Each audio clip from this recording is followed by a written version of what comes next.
creativity benefit from audience perceptions? Peirce says nothing is a semiotic sign until interpreted as a sign for something. Your creative decisions can be enhanced by understanding your audience's perspectives and lived experiences. Your audience can provide you tantalizing clues on how to ensure you visually communicate what you intend. Let us now explore how Peirce's semiotic sign action, semiosis, helps you to benefit from this. We will become a semiotic Sherlock Holmes in this fourth episode of Semiosis 101's Season 4. We investigate the cultural clues which our target audience can provide us with to show how they will interpret. Last episode, I left you all with the realization that semiotic signs are not single use. Semiotic signs are always in plain sight within any design or illustration. Encoded semiotic signs initially lie dormant until perceived and can release deeper meaning. Semiosis' determination flow cycles between concept, representation, interpretation. This semiotic sign action flow is not linear but helical. Each interpretation the audience makes from perceiving what is represented unlocks a facet of the concept being visually communicated. Your visual language decisions are meaning-bearing visual elements. Encoding semiotic sign action begins with weak semiotic qualities. These semiotically trigger audience perception through familiarity to suggest the concept. Historically, semiotics in the creative industries has been applied analytically as a post-production tool. Thankfully, in recent years there have been major inroads by semioticians to seek ways to apply semiotic theory. Semiosis 101 is on a slightly different tack. I am a practitioner first and a semiotician second. Plus, I obviously advocate Peirce's pragmatic semiotic theory over Saussure's and Barth's. A criticism of semiotics within design is one of semiotization. Klaus Krippendorf argues in the concept of design artifacts that if designers of artifacts were to conceptualize the meanings of artifacts in semiotic terms, invite pretentious semiotizations, deceptions of the users regarding the artifact's nature.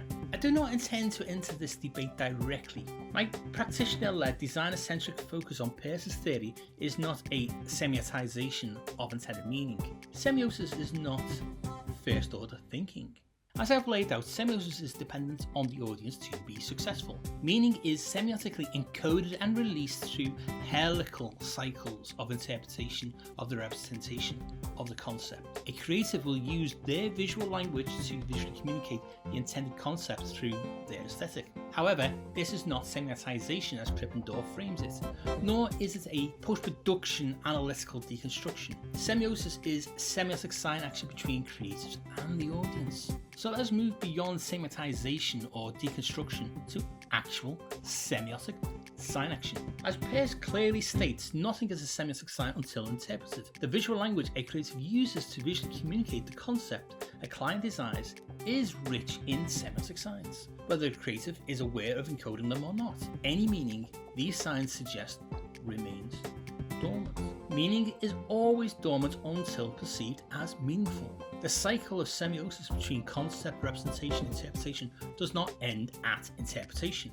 What does the representation represent? Seldom will meaning come fully formed in a single cycle through this semiotic determination flow. Interpretation will, if successfully visually communicated, lead the audience to the intended concept. So the actual determination flow is concept, representation, interpretation, concept. The audience interprets levels of meaning based on their level of attention and lived experiences of what they already know. In this way, from simple semiotic signs that resemble qualities associated with the concept, right up to more complex, generally agreed representations, anything can be semiotically communicated to anyone. The creative's audience is proactive in the construction of the encoded meaning. This is facilitated by the illustrator's or designer's visual language decisions. This means that not everyone in the audience will arrive at a complete interpretation of the concept.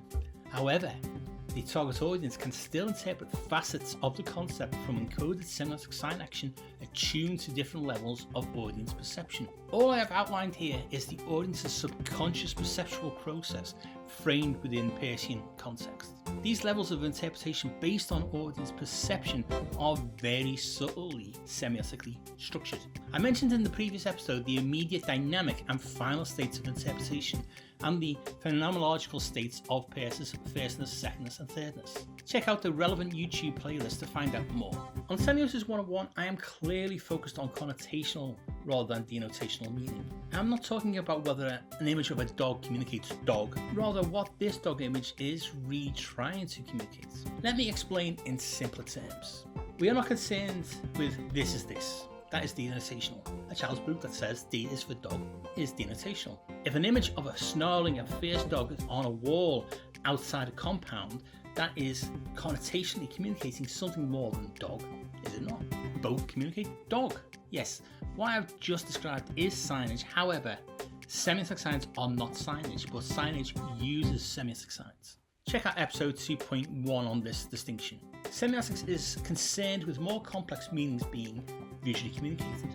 Representing the verb snarling is an act of semiotic encoding. The dog is visually snarling. What can this mean?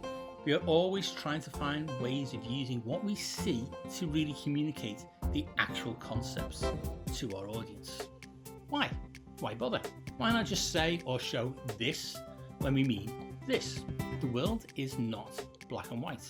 There are levels of communication and ways to keep people's interest. Graphic design and illustration are two ways that humans have developed to add richness to how we understand the world.